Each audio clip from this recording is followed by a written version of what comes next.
मेरा नाम आलेखा है। मैं कोलकाता जैसे शहर में रहती थी और वहाँ रहकर पढ़ाई कर रही थी। मेरी मुलाकात अपने ही कॉलेज में पढ़ने वाले अनुराग से हुई थी, जिसके साथ पहले तो मेरी दोस्ती हुई और उसके बाद हम दोनों एक दूसरे से मोहब्बत करने लगे। मैंने स्टार्टिंग के दिनों में ही अनुराग को अपनी फैमिली से मिलवा दिया था, क्योंकि मेरी फैमिली का माहौल काफ़ी खुला हुआ था। हमारे यहाँ किसी बात पर रोक टोक नहीं की जाती थी। मैंने भी कभी अपनी फैमिली का भरोसा नहीं तोड़ा था। जब पहली बार मेरी मुलाकात अनुराग से हुई थी तो उसके कुछ समय के बाद ही हम दोनों एक दूसरे के अच्छे दोस्त बन गए थे। अनुराग ही नहीं बल्कि उसके अलावा भी मेरे बहुत सारे लड़के दोस्त थे जिनको लगभग मेरी फैमिली वाले जानते ही थे। मेरी फैमिली में मेरे 3 भाई थे और हम 2 बहनें थीं। मेरी बड़ी बहन की शादी हो गई तो वो अमेरिका में शिफ्ट हो गई थी। उसके बाद मैं बची, जो कॉलेज में पढ़ाई पूरी करने के बाद जॉब कर रही थी। अनुराग पहले तो हमारे शहर में पढ़ाई करने के लिए आया था, उसके बाद उसकी जॉब कोलकाता में ही लग गई थी। उसकी फैमिली बंदपारा के एक छोटे से गांव में रहती थी। वो अपने गांव बहुत कम जाया करता था, क्योंकि ज़्यादातर उसका मन यही लगता था और अब तो उसे मुझसे मोहब्बत हो गई थी, इसीलिए वो ज़्यादातर मेरे साथ ही रहना पसंद करता था। मैं अपने हर बर्थडे पर अपने सारे ही दोस्तों को अपनी बर्थडे पार्टी में इनवाइट किया करती थी और बर्थडे पार्टी मैं ज़्यादातर अपने घर से ही करती थी, इसलिए मेरे सारे ही दोस्त उसमें आते थे और मेरे फैमिली वाले भी जानते थे कि मेरे कौन कौन से दोस्त हैं। उनमें से एक अनुराग भी था, जिसको मेरी फैमिली अच्छी तरह से जान गई थी। वक्त गुजरने के बाद जब अनुराग से मेरी मोहब्बत का सिलसिला शुरू हो गया था तो ये बात भी मेरी फैमिली को पता चल गई थी कि मैं अनुराग के साथ रिलेशनशिप में आ गई हूँ। मेरे घर वालों को इस बात से कोई एतराज़ नहीं था। वक्त इसी तरह से गुजरता गया। हम दोनों पढ़ाई पूरी करने के बाद 171 ही कंपनी में नौकरी भी करने लगे थे। जिंदगी बहुत हसीन लगने लगी थी। मैं अनुराग से उनकी फैमिली के बारे में पूछती थी तो वो मुझे सिर्फ इतना ही बताता था कि वो लोग जिस गांव में रहते हैं वहाँ ज़्यादातर रोजगार नहीं है, वहाँ के लोग बहुत ही ज़्यादा जिंदगी गुजार रहे हैं, तभी तो वो यहाँ रहकर नौकरी करता था और यहीं पर किराए के फ्लैट में रहा करता था। वैसे तो गांव में उसके एक बड़े भाई और 2 छोटी बहनें भी थीं, इसलिए उसे अपने परिवार की ज़्यादा परवाह नहीं होती थी। उसके घरवालों का फ़ोन आया करता था। उसकी माँ उससे बहुत प्यार करती थी। उसके पिता की मौत हो चुकी थी, भाई की शादी हो चुकी थी और एक बहन की भी शादी हो गई थी। अनुराग मुझे हमेशा अपने परिवार के बारे में और गांव के रहन सहन के बारे में बताता रहता था। उसने कई बार मुझे ये भी बताया था कि उसकी बड़ी भाभी ने उसकी माँ का दिल भी जीत लिया है। वो हमेशा उसकी माँ की सेवा करती है। वो कहता था कि जिस तरह मेरी भाभी ने मेरी माँ के दिल में अपने लिए जगह बना ली है, इसी तरह तुम भी मेरी माँ के दिल में जगह बना लेना, ताकि वो तुम्हें अपनी बहू नहीं बल्कि बेटी समझे। मैं उसकी इस बात पर धीमे से मुस्कुरा दिया करती थी। मैं हमेशा यही सोचती थी कि मैं कभी भी उसके गांव नहीं जाऊंगी। गांव के लोग बहुत ही ऑकवर्ड होते हैं। मैं बचपन से ही कोलकाता में पली बढ़ी थी। हमारा कोई भी रिश्तेदार गांव या कस्बों में नहीं रहता था, इसलिए मैं हमेशा यही सोचती थी कि मैं यहाँ नौकरी करती हूँ तो यहीं रहूंगी। वो बात अलग है कि मैं अनुराग के साथ उसके परिवार से मिलने ज़रूर जाऊंगी। वो लोग हमारी शादी में भी शामिल हो जाएंगे या फिर अगर वो लोग चाहेंगे तो शादी गांव से भी हो जाएगी, लेकिन मैं वहाँ कभी नहीं रहूंगी। अनुराग की बातों से मुझे कभी कभी तो ऐसा लगता था कि वो शादी के बाद मुझे गांव ही ले जाना चाहता है। मैं बातों ही बातों में उसे मना कर दिया करती थी। वक्त इसी तरह से गुजरता जा रहा था। एक दिन मैंने अनुराग से कहा, अनुराग तुम अपने घर वालों से हम दोनों के रिश्ते की बात करो, काफ़ी समय हो गया है। हम दोनों को इसी तरह रिलेशनशिप में रहते हुए तुम्हें अब अपनी फैमिली को मेरे बारे में बता देना चाहिए। वो कहने लगा कि अभी मेरी छोटी बहन का रिश्ता चल रहा है, इस बीच मैं अपने और तुम्हारे रिश्ते के बारे में बात नहीं कर सकता। कुछ दिन और इंतज़ार करो, जैसे ही मेरी बहन की शादी हो जाती है उसके बाद मैं इस बारे में बात करूंगा। उसकी बहन की शादी 2 महीने के बाद होने वाली थी। उसने कहा था कि मुझे अपनी बहन की शादी में भी जाना है। वो जब अपनी बहन की शादी में गया तो पूरे 8 दिन तक वापस नहीं आया था और जब वापस आया तो बहुत खुश नज़र आ रहा था। उसने कहा कि मैंने हम दोनों के बारे में घर पर बात कर ली है। वो अपने भाई से भी ज़्यादा पैसे कमाया करता था। उसकी बहन की शादी लगभग उसी की कमाई के पैसों से हुई थी। वो कहता था कि गांव में भैया खेतों में मजदूरी करते हैं, ज़्यादा पैसे नहीं कमाते। तभी तो उसकी माँ ने उसे शहर में पढ़ने लिखने के लिए भेजा और आज वो इतना कामयाब हो गया था कि यह अच्छी नौकरी करके अपने घर पैसे भेजा करता था, तो घर वाले खुश हो जाते थे और उनकी ज़रूरतें भी पूरी हो रही थीं। फिलहाल मैं खुश थी कि उसके घर वाले हम दोनों के रिश्ते के लिए मान गए थे। मैंने अनुराग से पूछा कि तुमने हम दोनों के रिश्ते के लिए उन्हें कैसे मनाया? तो वो कहने लगा कि ये सब मेरे लिए बहुत मुश्किल था। वो कहने लगा कि मेरी माँ तो मान ही नहीं रही थी जब उन्हें पता चला कि तुम शहर की हो और नौकरी भी करती हो। उनको तो गुस्सा आ गया था। उन्होंने कहा, क्या पूरी दुनिया में एक वही लड़की रह गई थी जो तुम्हारे साथ नौकरी करती है? हमारे गांव में बहुत अच्छी अच्छी लड़कियां हैं और तुम तो शहर में नौकरी करते हो। तुम्हारे लिए तो गांव के एक से एक अमीर इंसान की बेटी का रिश्ता आ जाएगा। लेकिन मैंने अपनी माँ को समझा दिया कि मैं शादी करूंगा तो आलेखा से ही करूंगा। फिर क्या था, मेरी जिद के आगे मेरी माँ मान गई थी। मैंने कहा, तो फिर हमारी शादी कब हो रही है? वो कहने लगा, हम लोग शादी कर लेते हैं, हम कोर्ट मैरिज कर लेंगे। मैंने कहा, लेकिन कोर्ट मैरिज क्यों? जब हम दोनों के परिवार हम दोनों के रिश्ते से खुश हैं और राजी हैं, तो फिर हमें कोर्ट मैरिज करने की क्या जरूरत है? हमें दोनों ही परिवारों की मौजूदगी में शादी करनी होगी। आखिर मेरे भी तो कुछ अरमान हैं। अनुराग कहने लगा कि देखो, मेरे घर वालों को इस बात से कोई प्रॉब्लम नहीं है कि मैं कोर्ट मैरिज कर रहा हूँ। मेरे घर से मेरी शादी में कोई भी शामिल होने के लिए नहीं आएगा। इसीलिए बेहतर यही होगा कि हम दोनों को अपनी मर्जी के मुताबिक शादी कर लेनी चाहिए। कोर्ट मैरिज हमारे लिए एक बहुत ही सीधा और सरल रास्ता है।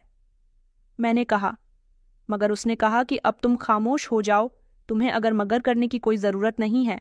अगले ही हफ्ते हम दोनों कोर्ट मैरिज कर लेंगे। तुम अपनी फैमिली को इस बारे में बता देना। आई होप कि तुम्हारी फैमिली को इस बात से कोई प्रॉब्लम नहीं होगी। मेरी फैमिली को तो इस बात से कोई प्रॉब्लम नहीं थी, मगर मैं सोच रही थी कि अनुराग की फैमिली से कोई तो यहाँ आता हम दोनों की शादी के लिए। फिलहाल अनुराग के साथ मेरी कोर्ट मैरिज हो गई थी और फिर मैं उसके साथ उसके फ्लैट में रहने के लिए चली गई थी। मैं उसके साथ यहाँ बहुत खुश थी। हम दोनों की शादी को अभी 2 दिन ही गुजरे थे जब अनुराग के गांव से उसकी माँ का फ़ोन आया, तो उसने बड़े ही घबराते हुए शब्दों में अपनी माँ को ये बात बताई थी कि उसने शादी कर ली है। इस बात पर शायद उसकी माँ बहुत नाराज़ हो रही थी। जब मैंने उसे उसकी माँ से बात करते हुए सुना और देखा कि वो अपनी माँ को फ़ोन पर मना रहा था, बार बार उनसे यही कह रहा था कि आलिका बहुत अच्छी लड़की है, अब वो कानूनी तौर पर मेरी पत्नी बन गई है। मैं अगले महीने छुट्टी मिलते ही अपनी पत्नी को लेकर गांव आऊँगा। वो बार बार अपनी माँ से शादी करने पर माफ़ी भी मांग रहा था। उसके अपनी माँ से इस तरह से माफ़ी मांगने पर मैं समझ गई थी कि उसने मुझसे झूठ बोला था कि उसके परिवार वाले राज़ी हो गए। असल बात तो ये थी कि उसने मुझसे झूठ बोला है। उसने अपने परिवार को मना लिया है, लेकिन राज़ी नहीं था। जब ये बात मैंने उससे पूछी कि तुमने मुझसे झूठ क्यों बोला, और मैं तुम्हें तुम्हारी माँ से बात करते हुए सुन चुकी हूँ। क्यों? तुम अपनी माँ से माफ़ी मांग रहे थे? क्यों उनको हम दोनों की शादी को लेकर सफाइयाँ दे रहे थे? तो उसने शर्मिंदा होते हुए मुझे बताया कि आलेखा, दरअसल जब मैं अपनी बहन की शादी में गांव गया था और मैंने तुम्हारे बारे में अपनी माँ को बताया था, तो उन्होंने साफ इनकार कर दिया था कि वो शहर की लड़की को अपने घर की बहू नहीं बनाएंगी। मुझे लगा कि भैया तो हम दोनों के रिश्ते के लिए मान जाएंगे, लेकिन भैया भी इस बात के सख्त खिलाफ थे कि मैंने शहर की लड़की को क्यों पसंद किया। उन लोगों ने मना कर दिया था कि तुम उस लड़की से शादी नहीं करोगे, तुम्हारी शादी हमारे गांव में ही होगी। भैया ने भी मेरा साथ नहीं दिया। माँ और भाभी भी तुम्हारे लिए राजी नहीं हो रही थी और मैं तुम्हारा उदास चेहरा भी नहीं देख सकता था। इसलिए जब मैं गांव से वापस आया तो मैंने तुम्हें भरोसा दिलाया कि उन लोगों को मैंने मना लिया है, लेकिन वो लोग मानना तो दूर, अब की बार मुझे नौकरी करने के लिए शहर भेज भी नहीं रहे थे। मैंने तुमसे झूठ इसलिए बोला था ताकि तुम्हारे चेहरे पर मुस्कान आ जाए, क्योंकि तुम 1 हफ्ते से मेरा इंतजार देख रही थी। मैंने सोचा कि मेरे घर वाले तो हम दोनों की शादी के लिए कभी राजी नहीं होंगे, इसलिए मैंने तुमसे कोर्ट मैरिज करने का फैसला किया और सोचा कि जब हमारी एक बार शादी हो जाएगी तो कोई भी हमारे बीच की रुकावट नहीं बनेगा। मैंने कहा, अनुराग, ये तुमने क्या किया? इसका मतलब कि हम दोनों की शादी में तुम्हारे परिवार की मर्जी शामिल नहीं थी। वो कहने लगा कि मैं सब कुछ ठीक कर दूंगा। मैं तुम्हें छोड़ना नहीं चाहता था, वो लोग तुम्हें मुझसे अलग कर देते। मैंने कहा, अब हमारी शादी तो हो गई है, लेकिन तुम्हारे परिवार वाले तुमसे नाराज हो जाएंगे। तुम्हारी माँ ने ये खबर सुनने के बाद क्या कहा? वो कहने लगा कि माँ तो बहुत नाराज हो रही है, मगर मुझे अपनी माँ और अपनी फैमिली पर यकीन है कि मैं उन लोगों को मना लूँगा। मैंने कहा, वो कैसे? तो वो कहने लगा, वो ऐसे कि जब अगले महीने हम दोनों की छुट्टियां होंगी तो मैं तुम्हें अपने साथ गांव लेकर चलूंगा। जब वो देखेंगे कि उनकी बहू इतनी सुंदर है तो सब लोग खुश हो जाएंगे और फिर उनके मन की नाराजगी भी निकल जाएगी। मैंने कहा, चलो ठीक है। मुझे अनुराग की इस हरकत से टेंशन तो हो गई थी, लेकिन फिर मैंने सोचा कि अपनी फैमिली को वही ज़्यादा बेहतर जानता है, इसलिए उसे ही पता होगा कि अपनी फैमिली को कैसे हैंडल करना है। मुझे इतनी टेंशन नहीं लेनी चाहिए। गांव जाने से पहले हर दिन वो अपनी फैमिली से फ़ोन पर बात किया करता था और उनको मनाने की कोशिश किया करता था कि अब उसने शादी कर ली है, मगर ना तो कोई उससे ढंग से बात कर रहा था और ना ही किसी का मूड ठीक था। हम दोनों शादी के बाद इसी तरह से जॉब कर रहे थे जैसे कि पहले किया करते थे। मेरी जिंदगी में तो किसी तरह का कोई बदलाव नहीं आया था। ना खुश थी कि अनुराग बहुत अच्छे थे, शादी के बाद भी वो मेरा बहुत ख्याल रख रहे थे। मगर जब गांव जाने का समय आया तो अनुराग और मैं गांव चले गए थे। उनका गांव काफ़ी दूर था मगर बहुत सुंदर था। मैं नूराग की फैमिली से मिलने के लिए बहुत एक्साइटेड हो रही थी क्योंकि वो मेरी ससुराल थी। हमने सोचा था कि हम लोग वहाँ एक हफ्ता ठहर कर आ जाएंगे। वहाँ जब मैं पहुंची तो मैंने देखा कि मेरे ससुराल का घर तो बहुत छोटा है और इस छोटे से घर में ढेर सारी गंदगी फैली हुई थी। जब हम लोग वहाँ पहुँचे तो अनुराग की पूरी फैमिली उससे नाराज़ थी, लेकिन उसने बिल्कुल ठीक कहा था कि मुझसे मिलने के बाद सब लोग ठीक हो जाएंगे और मैंने भी सोच लिया था कि मैं सबका दिल जीत लूँगी। उसके भैया भाभी और उसकी बहनें तो ठीक थीं, लेकिन उसकी माँ हमसे ठीक से बात भी नहीं कर रही थी।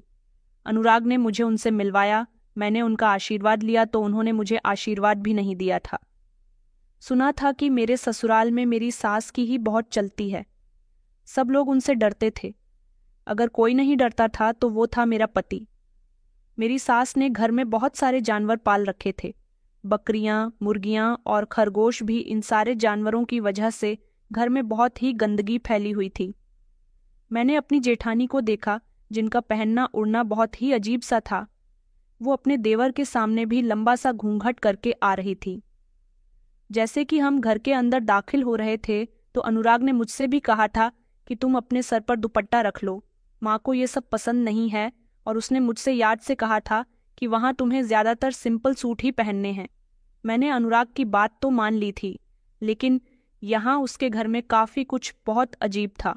पुराना सा फर्नीचर पड़ा हुआ था, टूटा फूटा, जो ना जाने कब से साफ भी नहीं किया गया था। बेड पर एक मिली कुचैली सी चादर बिछी हुई थी। मुझे सब कुछ बहुत अजीब और गंदा महसूस हो रहा था। अनुराग समझ गए थे कि मैं यह ठीक महसूस नहीं कर रही हूँ। मैंने दिल में सोचा था कि मैं यहाँ जैसे तैसे एक हफ्ता गुजार लूँगी, लेकिन पहले ही दिन ऑफिस से फ़ोन आ गया था कि हमें 2 दिन बाद यहाँ से वापस जाना होगा। ऑफिस में एजेंट कुछ काम आ गया था। अनुराग ने जब ये बात मुझे बताई तो मैंने भी सोचा कि चलो अच्छा है, जितनी जल्दी हो सके हम यहाँ से चले जाएंगे। अनुराग की माँ बातों ही बातों में उसे ताने दे रही थी। कह रही थी कि लड़की भले ही सुंदर है मगर शहर की है, और तुम जानते हो कि शहर की लड़कियां ठीक नहीं होती, उनके दिमाग आसमान की ऊंचाइयों को छूते हैं। 2 दिन हम वहां पर रहे लेकिन फिर भी अनुराग की माँ का मूड ठीक नहीं हुआ था। जब हमारे वहां से जाने का समय हुआ तो उसकी माँ ने कहा कि तुम लोग कहाँ जाने की तैयारी कर रहे हो, बस 2 दिन के लिए ही आए थे। उनके ऐसा पूछने पर अनुराग को लगा कि उनका मूड ठीक हो गया है। उसने कहा, माँ, हम अगली बार ज़्यादा दिनों के लिए आएंगे क्योंकि हम दोनों को ऑफिस ज्वाइन करना है। ऑफिस में काम ज़्यादा है। ये बात सुनकर मेरी सास ने कहा कि यहाँ से सिर्फ तुम ही वापस जाओगे, तुम्हारी पत्नी नहीं। अपनी सास की ये बात सुनकर जैसे मेरे होश उड़ गए थे। मैंने चौंक कर अपने पति की तरफ देखा। अनुराग ने घबराते हुए शब्दों में कहा कि माँ, आप ये क्या कह रही हो? आलेखा और मैं एक साथ नौकरी करते हैं, उसकी नौकरी का नुकसान हो जाएगा। मेरी सास कहने लगी, हाँ तो क्या हुआ, नुकसान होता है तो होता रहे। अब तुम्हारी पत्नी हमारे खानदान की बहू बन गई है और हमारे यहाँ की बहुएं नौकरी नहीं करती। तुम वापस शहर चले जाओ और अपने काम पर ध्यान दो। ये यहाँ रहेंगी और ससुराल संभालेगी। मैंने मुंह बनाते हुए कहा कि नहीं अनुराग, मैं तुम्हारे साथ जाना चाहती हूँ, मैं यहाँ नहीं रुकूंगी। मेरी सास ने एक सख्त नज़र मुझ पर डाली और अनुराग से कहने लगी कि पहले ही हम तुम्हारी वजह से बहुत शर्मिंदा हुए हैं और तुमसे नाराज हैं। अब तुम चाहते हो कि हमारे घर की गृहिणी को भी अपने साथ ले जाओ। तुम यहाँ हर महीने आते तो हो, बहू को नौकरी करने की कोई ज़रूरत नहीं है।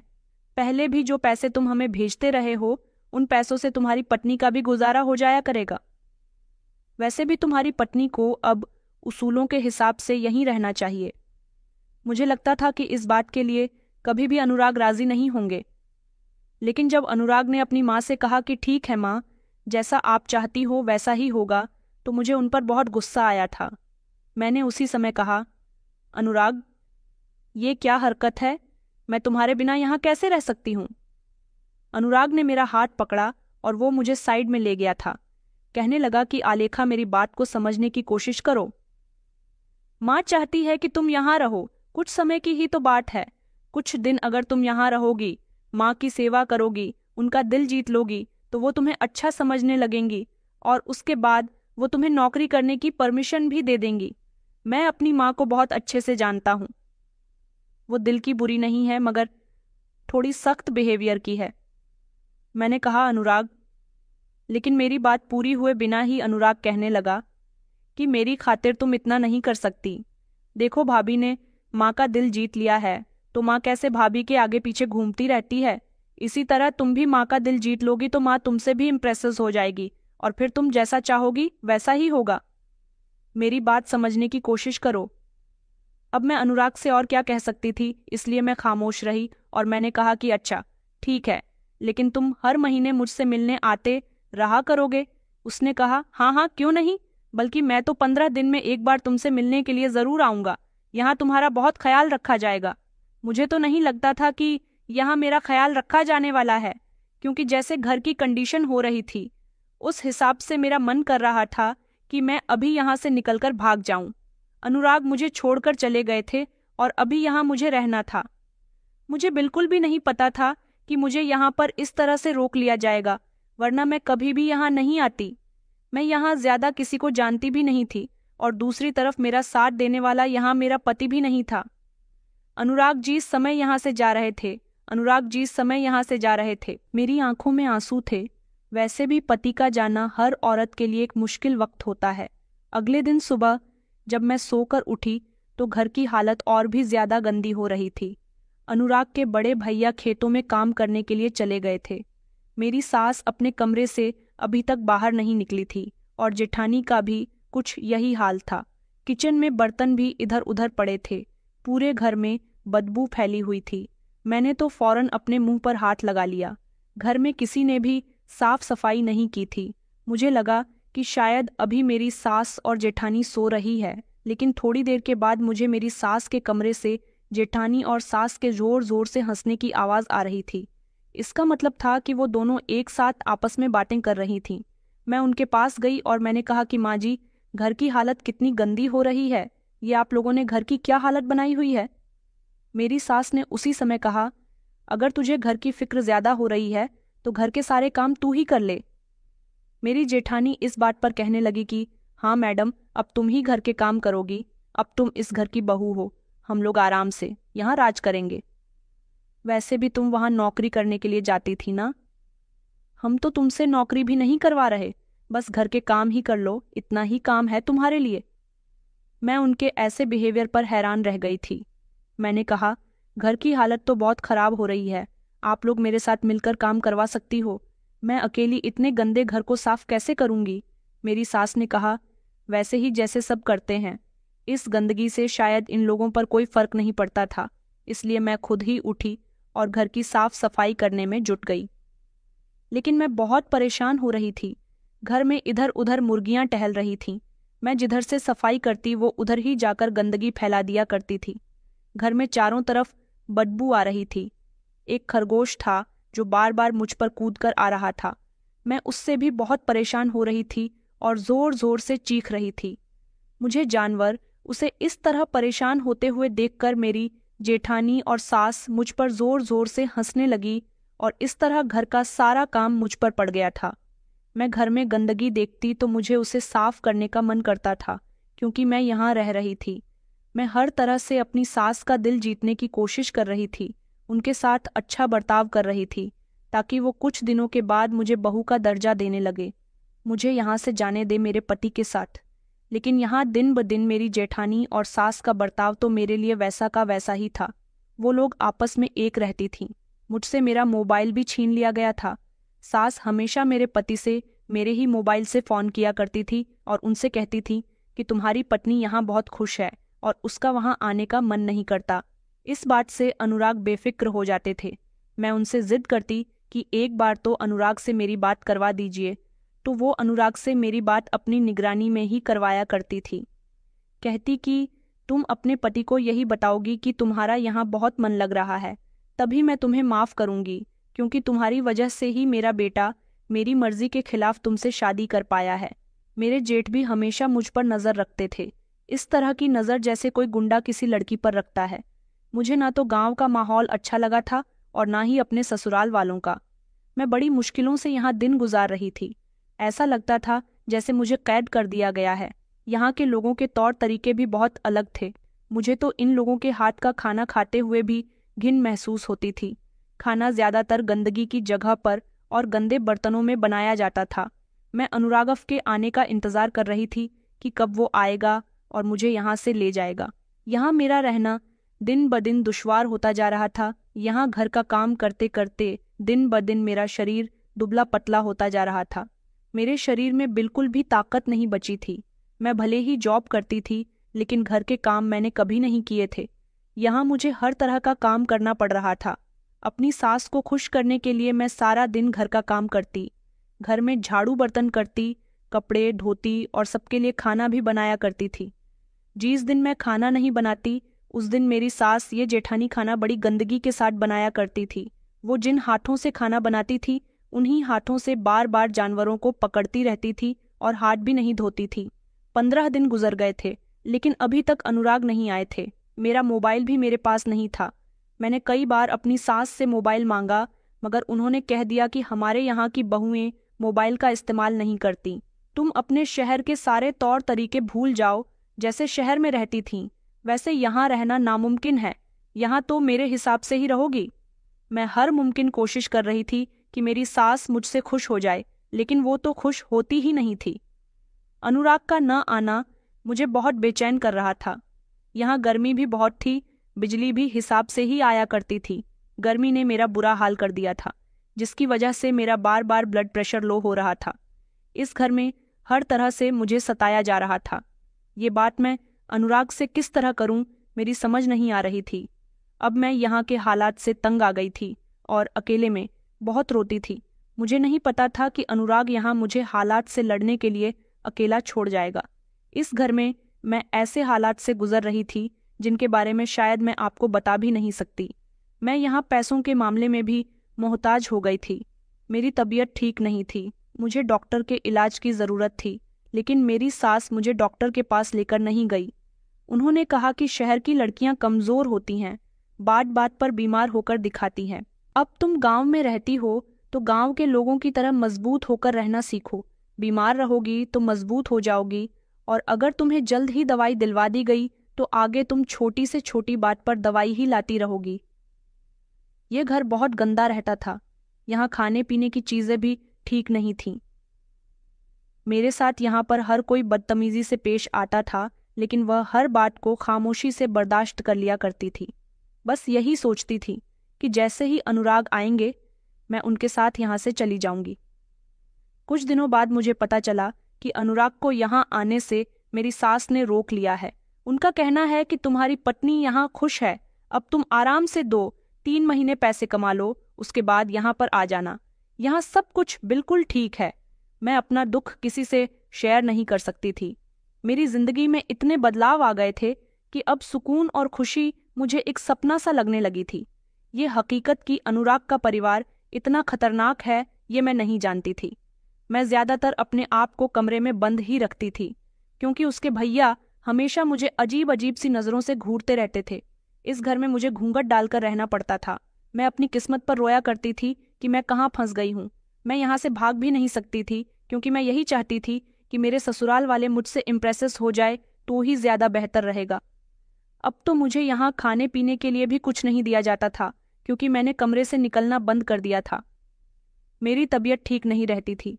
घर में चारों तरफ बदबू से मुझे अजीब सी एलर्जी होने लगी थी। जानवरों से मैं बहुत घबराया करती थी। जगह जगह जानवर पॉटी कर दिया करते थे, जिसकी वजह से घर का फर्श हमेशा गंदा रहता था। इसलिए मुझे कमरे के अंदर रहना ही ज्यादा सेफ लगता था। मेरी तकलीफ की किसी को कोई परवाह नहीं थी। मेरी सास ने मुझे और परेशान करने के लिए घर में एक बिल्ली भी पाल ली थी। यहाँ कमरे के अंदर वॉशरूम और बाथरूम की फैसिलिटी नहीं थी। एक ही वॉशरूम और एक ही बाथरूम था, जिसे सब लोग मिलकर इस्तेमाल किया करते थे और जिसकी साफ सफाई का कोई नाम नहीं था। मेरी सास ने कहा कि मुझे बिल्ली का बेहद शौक है, लेकिन मुझे जानवरों से सख्त नफरत थी। मेरा ये ऐतराज सिर्फ नफरत की वजह से नहीं था, बल्कि मेरी परेशानी ही थी। बिल्ली की मौजूदगी घर में और ज्यादा गंदगी पैदा कर देता। पहले ही यहाँ कम जानवर नहीं थे जो गंदगी फैला रहे थे। अब एक और जानवर, मुझे ऐसा लगता था कि ये कोई घर नहीं बल्कि कोई चिड़ियाघर है, जहाँ पर इंसान न तो सुकून से सांस ले सकता था और न ही उसे साफ सफाई मिल सकती थी। मुझे ये सब कुछ बिल्कुल भी बर्दाश्त नहीं था। मैंने कई बार अपनी सास और जेठानी से कहा था कि मुझे ये सब पसंद नहीं है, प्लीज़ इन सब को मुझसे दूर रखिए, मगर वो जानबूझकर बिल्ली को मेरे पीछे लगा दिया करती थी। मेरे पति के महीने की कमाई के पैसे आते थे, तो वो लोग इन जानवरों के खाने में और इन जानवरों को पालने में उनके पैसे उड़ा रही थी। मुझे इस बात से कोई ऐतराज़ नहीं था कि वो लोग जानवर पाल रही थीं। ऐतराज़ इस बात का था कि जानवर को जानवर के तरीके से पालना चाहिए। अब तो मेरी सास ने हद ही कर दी थी। उन्होंने कहा कि हमारा छोटा सा घर है महारानी, तुम तो पूरे कमरे में अकेली रहती हो। मेरी बिल्ली हमारे परिवार के सदस्य की तरह है। अब मेरी बिल्ली तुम्हारे ही बिस्तर पर लेटेगी। ये बात सुनकर मुझे बेहद गुस्सा आया। मैंने कहा, आप ये क्या कह रही हो? फिर मैं कहाँ जाऊंगी? उन्होंने कहा कि तुम भी इसी कमरे में रहो। एक कमरे में हमारे गांव में पूरा परिवार जिंदगी गुजार लेता है। मैंने तुमसे कई बार कहा है कि तुम शहर जैसे रखरखाव यहाँ करने की कोशिश मत करना। मैं अपनी सास की बात सुनकर खामोश हो गई थी, लेकिन फिर भी उन्होंने जबरदस्ती बिल्ली मेरे कमरे में छोड़ दी थी, जो कमरे में चारों तरफ घूम रही थी और गंदगी फैला रही थी, जिससे मुझे बहुत डर लग रहा था और घिन भी महसूस हो रही थी। इधर मेरी तबीयत ठीक नहीं थी। कई दिन और इसी तरह से गुजर गए थे। मेरी हालत पहले से ज्यादा कमजोर हो गई थी। मुझे ठीक से सांस नहीं आती थी। मेरी तबीयत बिल्कुल भी ठीक नहीं थी। एक दिन मैं बेहोश हो गई तो मजबूरन मेरे ससुराल वालों ने मुझे डॉक्टर से ट्रीटमेंट दिलवाया था। गांव की ही एक झोला छाप डॉक्टर ने दवाई दे दी थी, जिससे मुझे वक्त के तौर पर फर्क तो हो गया था, लेकिन मेरी कंडीशन ठीक नहीं थी। ऐसी कंडीशन में घर के सारे काम करना, ऐसे घर में रहना जहां आपको घुटन महसूस हो रही हो, वहां भला किसी की तबीयत कैसे ठीक हो सकती है? जहां पेट भरकर खाना भी नहीं मिल रहा था। मैं पूरी तरह से तोड़ चुकी थी। डॉक्टर ने कहा था कि मेरा ब्लड प्रेशर लो चल रहा है, इसलिए डॉक्टर ने मुझे एक गोली लेने के लिए दी थी और कहा था कि ये गोली मुझे दूध से ही लेनी है।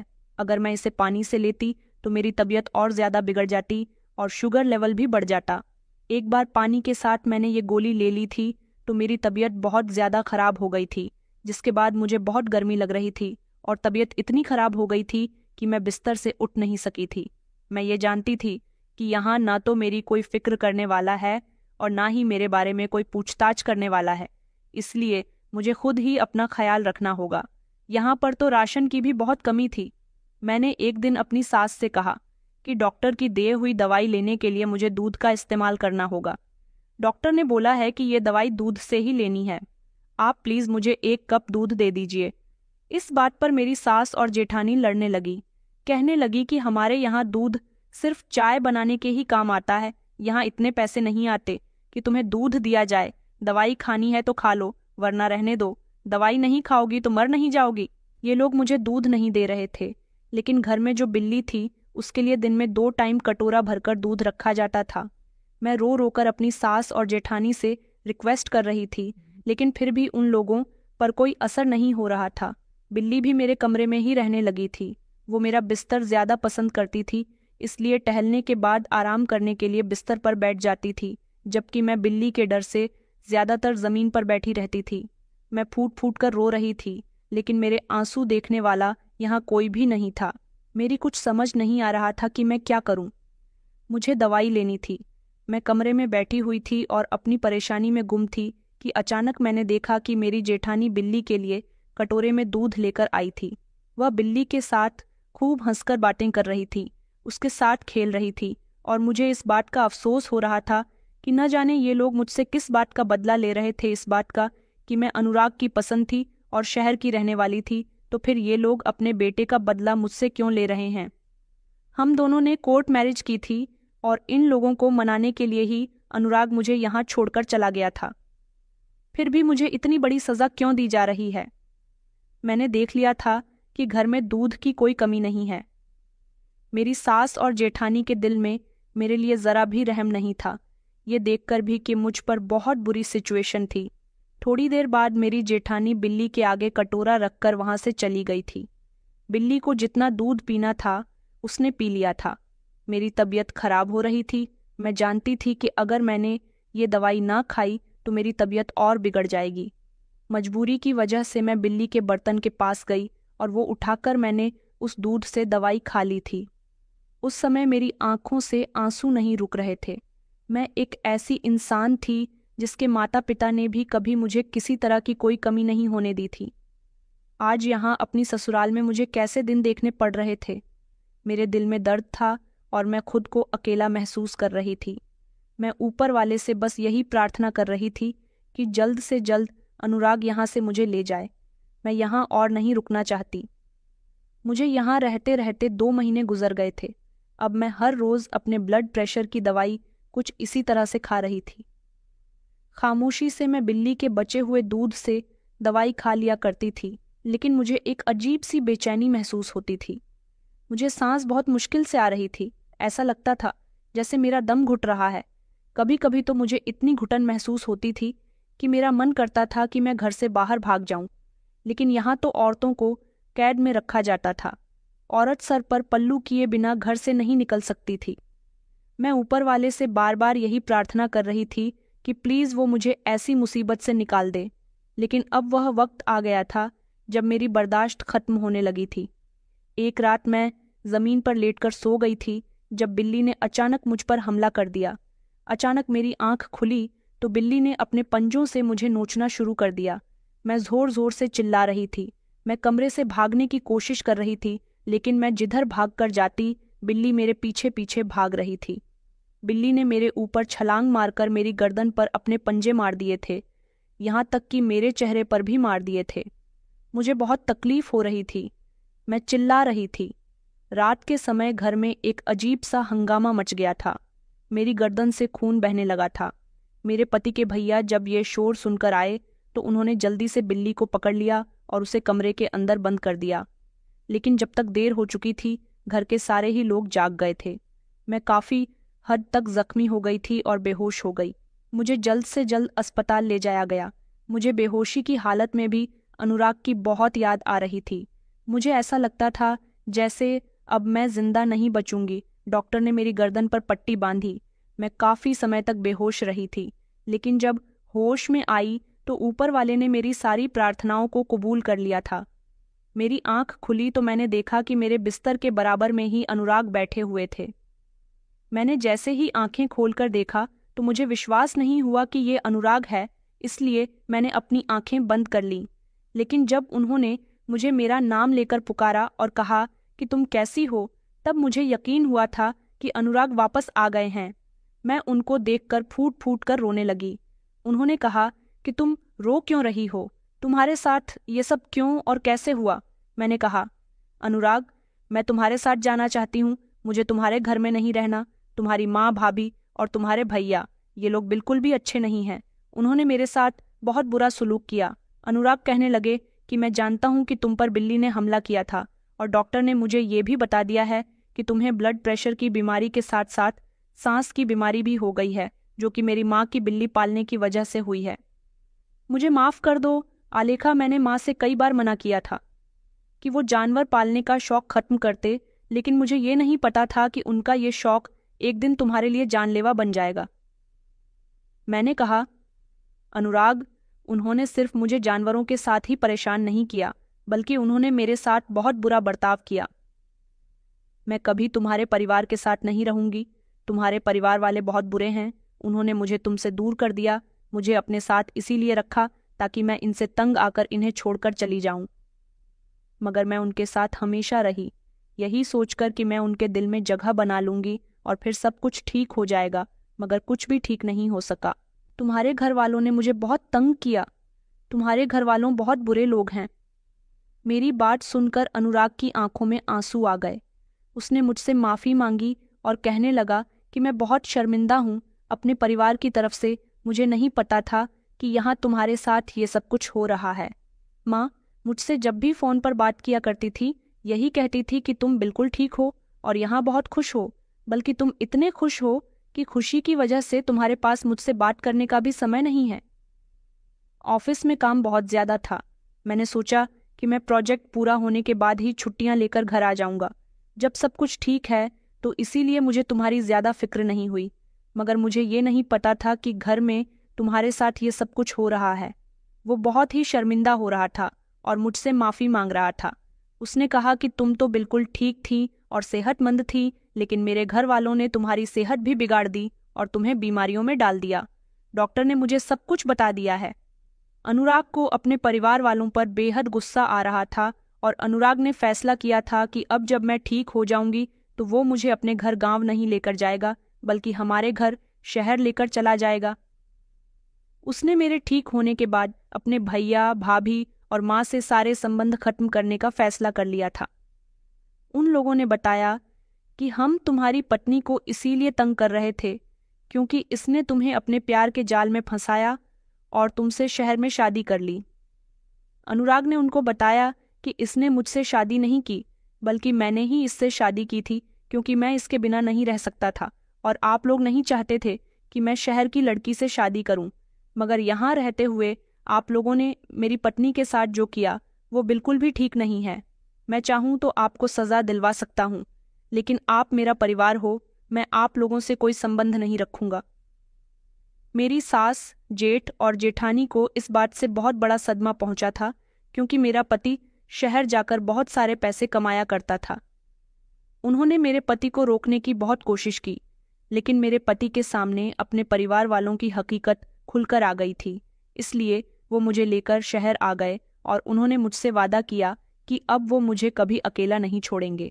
मैं एक आत्मनिर्भर लड़की हूँ, फिर भी मैं यही सोचती रही कि कभी तो मेरे ससुराल वाले मुझसे खुश रहेंगे। मगर मैं आपसे यही कहना चाहती हूँ कि जो लोग आपको एक्सेप्ट नहीं करते तो वो आपसे कभी खुश नहीं रहेंगे, चाहे आप जितनी भी कोशिश क्यों ना कर लें। इसलिए अपने घर वालों को खुश करने की भी कोशिश तभी करें जहाँ से आपको उनके खुश होने का कोई रास्ता नजर आता हो, क्योंकि जो लोग आपके लिए दिल में नफरत रखते हैं वो आपकी कितनी ही कोशिश पर भी आपसे इम्प्रेसिस नहीं होंगे। तो दोस्तों, उम्मीद करती हूँ आपको हमारी कहानी पसंद आई होगी। कहानी पसंद आई है तो वीडियो को लाइक और चैनल को सब्सक्राइब करें। धन्यवाद।